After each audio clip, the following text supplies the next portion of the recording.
Once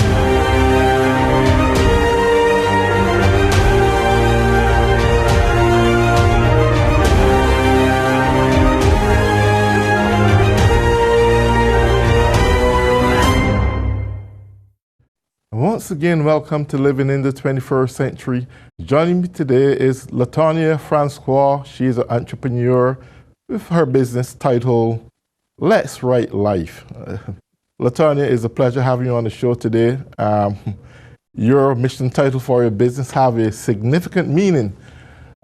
Could you tell us a little bit about yourself, then your business?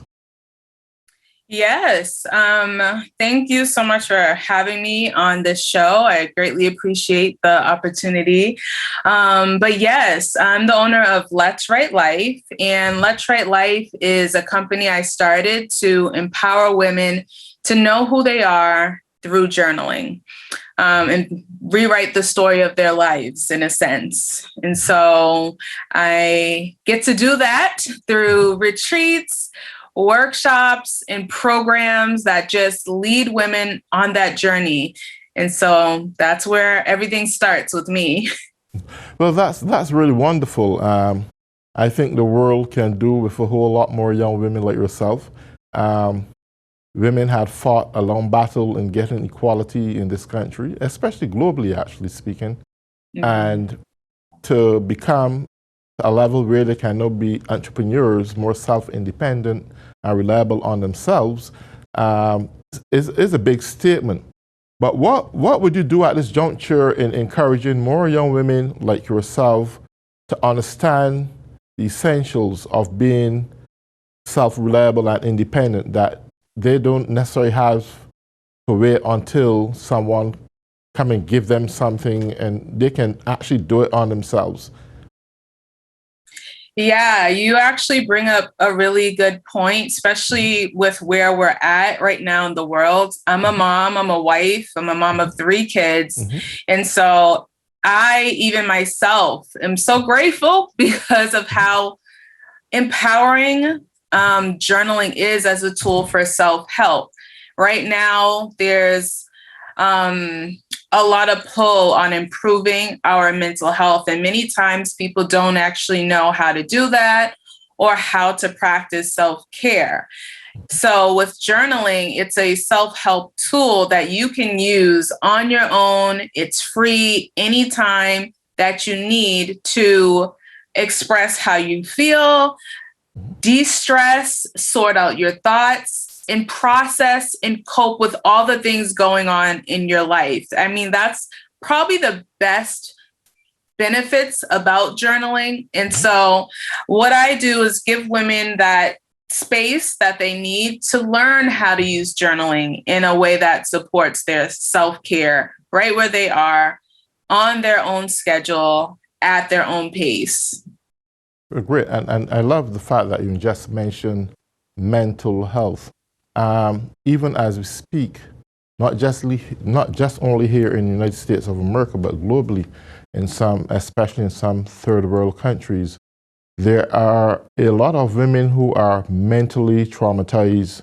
They're playing the role as father and mother at the same time. They are the economists of their home. They have to work, make ends meet. They have to clothe their kids because their fathers ain't doing it. Life is a struggle, and it's a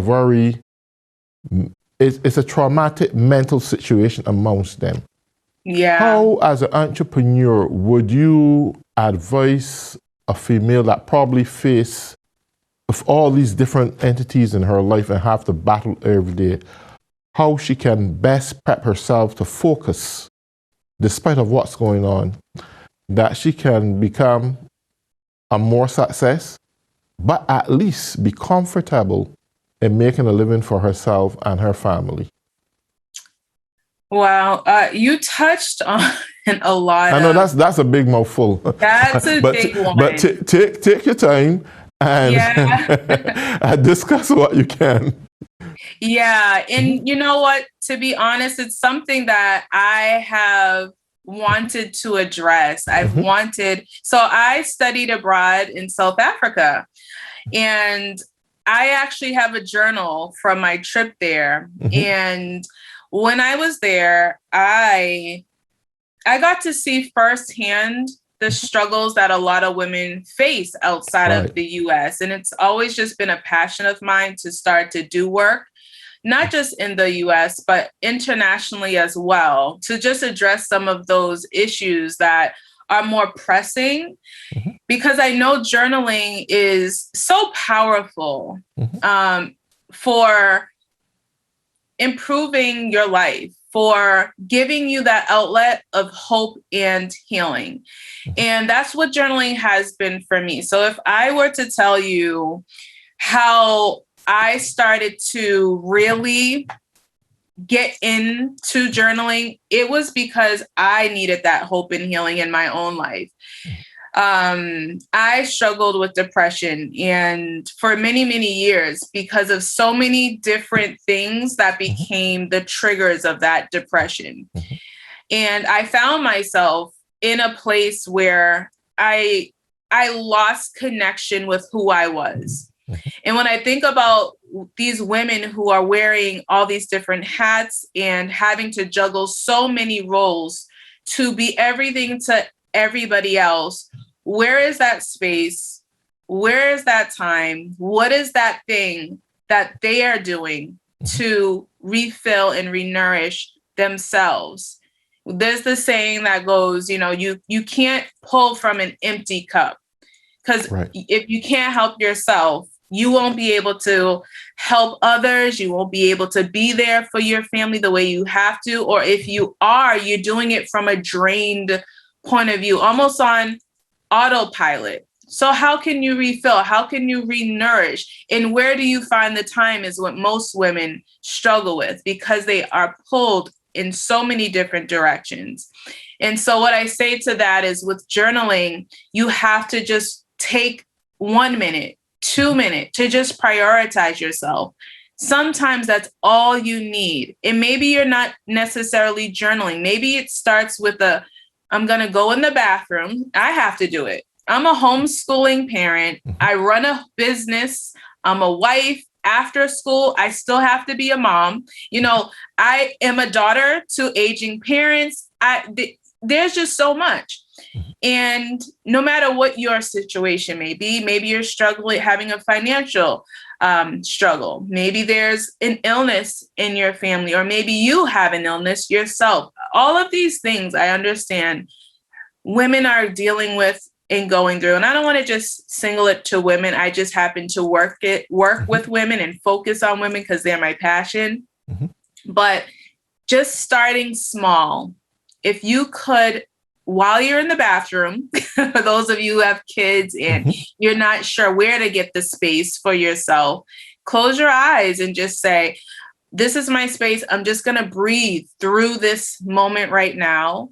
And maybe it's breathing. And then the next time I'm going to start to just release the pain, release the emotions that are making me feel stressed during that 1 minute of journaling. You start with the breathing, or if you feel like jumping right into opening your journal and writing, just start small. I just want to add another thing to that is, and I just kind of lost it, but start small. And then, the question I get a lot is, what do I write? So let's remember that. Yes. If you want to circle back to that later. Sure, of course. Okay, right. I'm glad you touched on that part. And I just want to skip over women for 1 second. And if a woman doesn't have a supportive husband and she is going through all this chaos in her life, where she has kids, there's no man there to support, would there be a word, and I don't want to go on the woman's side now because I want to be grassroots in what I speak. We have still existing today a lot of good-for-nothing men who get females pregnant and run right off, never to return again, don't be a father in the kid's life. And it's really sad to be in the 21st century having men doing that. And it happens mostly in the third world countries. But yes, it happened here in the United States of America too. Would there be a word right now that you would want to say to men? It's about time to stand up and held accountable for their responsibility. Would you want to say anything to men that does those kind of things? Oh, wow. I don't want to put you on the spot because we still have to touch your what you write on and so forth. Yeah. What I want to say to that, and the thing is, what men need is healing. They need love. They need healing. They need men, mentors. They need people in their life that can steer them in the right direction. I could tell them something right now, and that could be the thing for those who are open. It's hard to tell someone something that's not open because they won't receive it in the same way. So for those men who are maybe listening to this and you want to know, how can I become a better man? How could I be someone who can understand the importance of having a healthy relationship with a woman? When you think about men in our society, they've always been mistreated. They've always been disregarded, and they've always been expected to be something they may not know how to be because the man or father in their life was not that for them. And we just expect them to know what to do. But they're only doing what they may have been taught or what they've seen happen for centuries and decades. And so it takes one to, more is better, but it takes one individual person, one individual man to say to themselves, I don't want to be like my father. I don't want to be like these other men. And if that's you that is listening, get the help from somebody who is the example of who you want to be and begin to be vulnerable, which I know is difficult for many men to do. They're not taught to be vulnerable or to express how they feel. And that in itself is a whole process of breaking down those mental barriers. But the support is there if they're willing to begin that journey in a sense. Well, I'm glad you touched on that subject. And for me, and my opinion is that mankind had fallen away so far from the teachings of God that he failed miserably in his household. And Christ said, as Christ, the head of the church, so is the man the head of his household. And when man come to the juncture of his life where he failed his household and refused to build and leave a legacy for his heirs, for generations to come, the word of God declared that he's worse than an infidel.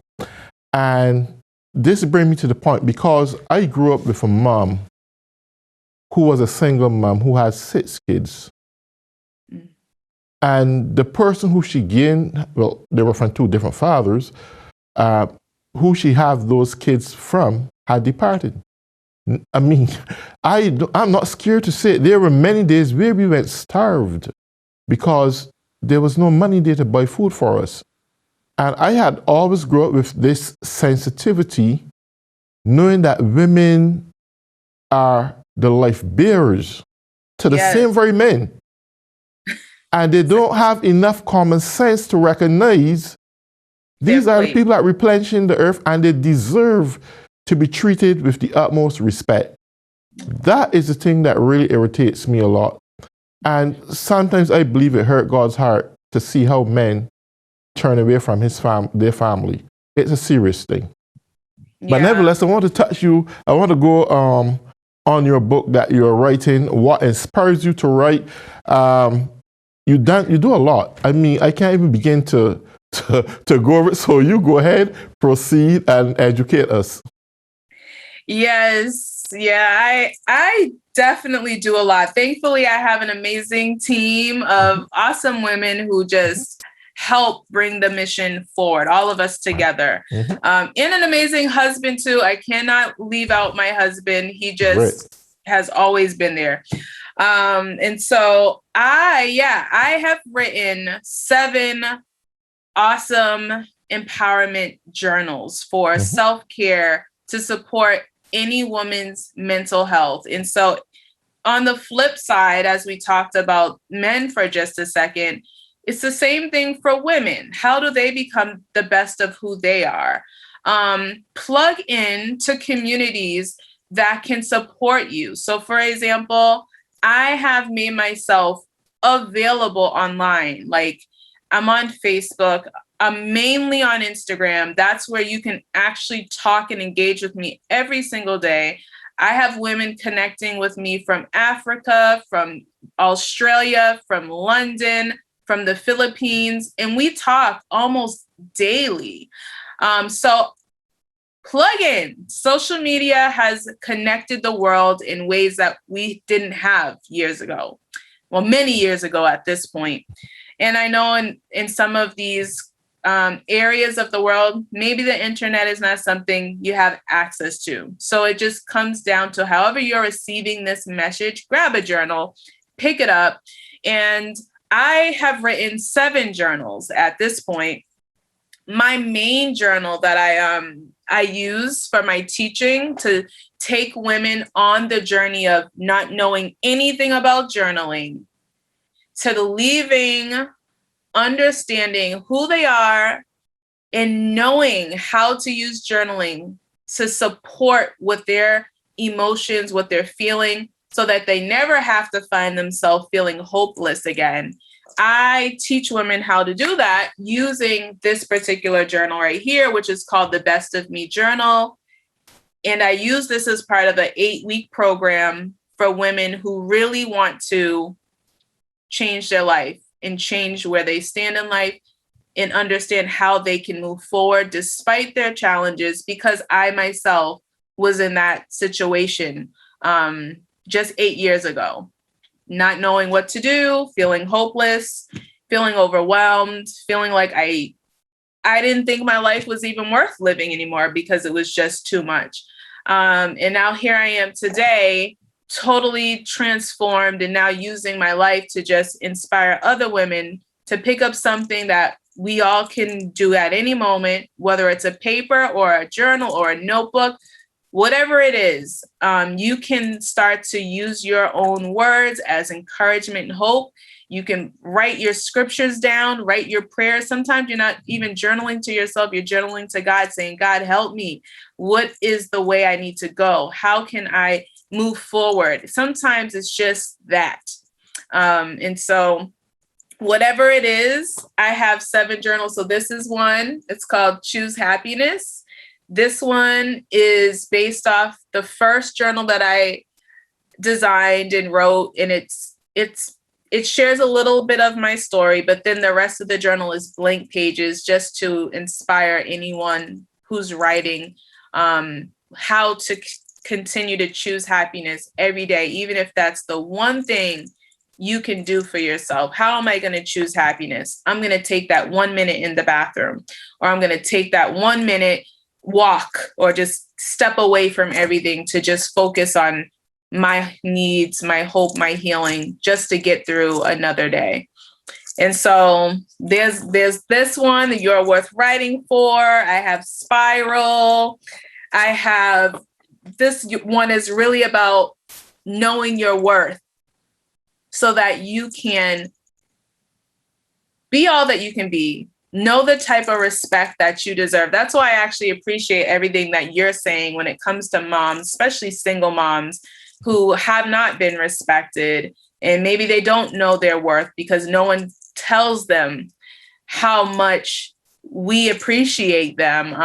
And so I really appreciate like what you're sharing in regards to knowing a woman's worth.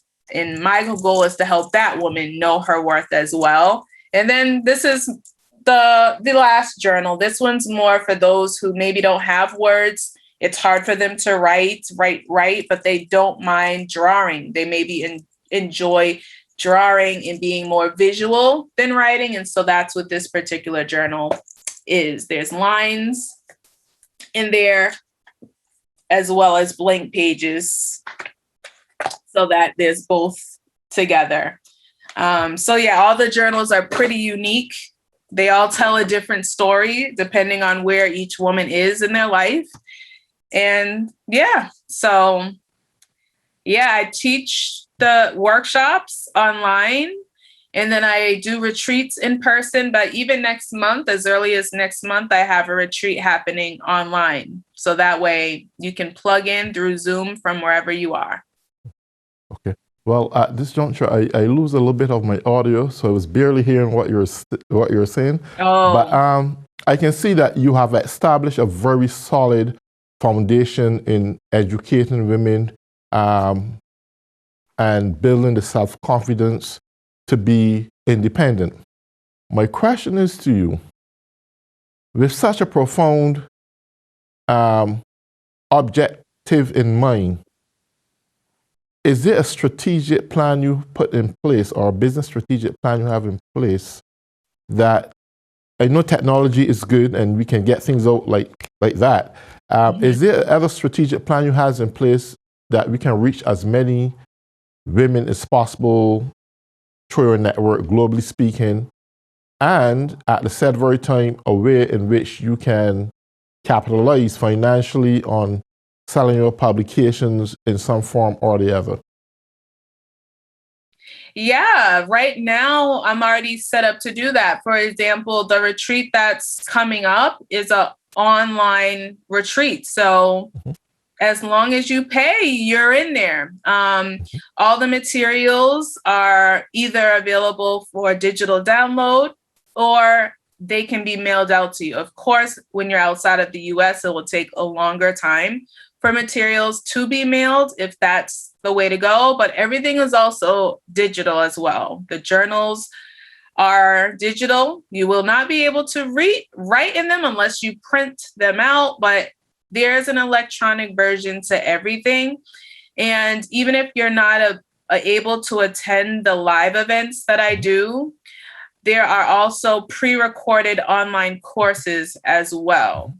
And everything in those online courses are electronic. And so, yeah, everything is possible. Okay. and even to the sense where I have organizations that license my program. So I don't necessarily have to be the one to teach the programs myself. Perhaps there's someone in another country who has resources, who have a means to host things in their own classrooms, in their own space. I have programs where they can purchase all the materials that they need and all the journals that are associated with that program to lead women through the program where they are. So the options are really limited. For any way I can bring journaling to the communities that most need them. Well, one other question too I want to add here. I noticed you mentioned that you self-teach your kids at home. For a woman who are going through financial issues and have kids at home, but she sees a way where she can actually start a business like you. Now, the question comes down, if the mom is not as educated as you are or have some good level of literacy speaking, would it be advisable for that woman to try to self-teach those kids, or should, despite of what she's struggling with, have them go into school? Now, that is easy said, because if she's not physically equipped to do that, that may very well be an issue also. What level of advice would you want to give a mom like that? So are you saying a mom that wants to be a business owner, is it best to send the children to school or to teach them at home? No, I'm saying, like, if, for example, if a mom wants to homeschool her kids, that mom should still have some high level of education or a good basic level of education that Oh, she can move her kid through the embryonic stages to a certain level where that child can say, well, you know what, mom, I'm going to try my best to go on to high school or whatever the case may be. But should the mom have some level of education to do that? Because we have a lot of teenage moms who doesn't have anything, and their parents say, well, you know what, get out my house. You should be in school learning. You should have kids. And they are now faced with a bigger issue. Maybe they give it the child for foster parents or adoption or something. But if that mom loves her kid, should she try to educate that child at home, even if her level of education is not up to par? this is really difficult. Yeah, that's a Because, tough one. yeah, because Yeah. just speaking from my own experience, so I teach women. It's been a very long time since I've taught elementary school children. And honestly, don't even have the patience to teach children that age. That's why I teach women. I understand. And so I understand that it's different in different countries. So what I'll say to that is for what worked for me is I purchased curriculum. Okay. Now it may be hard to find curriculum, but if you can, depending on the age of your children, maybe you start with what you can do, what you can find. Perhaps you want to start with finding books that have math, that teach math or teach reading skills. And then based on the age of your children, you just purchase or find materials that relate to their age and where they need to start their learning. So I would say you yourself don't need to know everything, but you can learn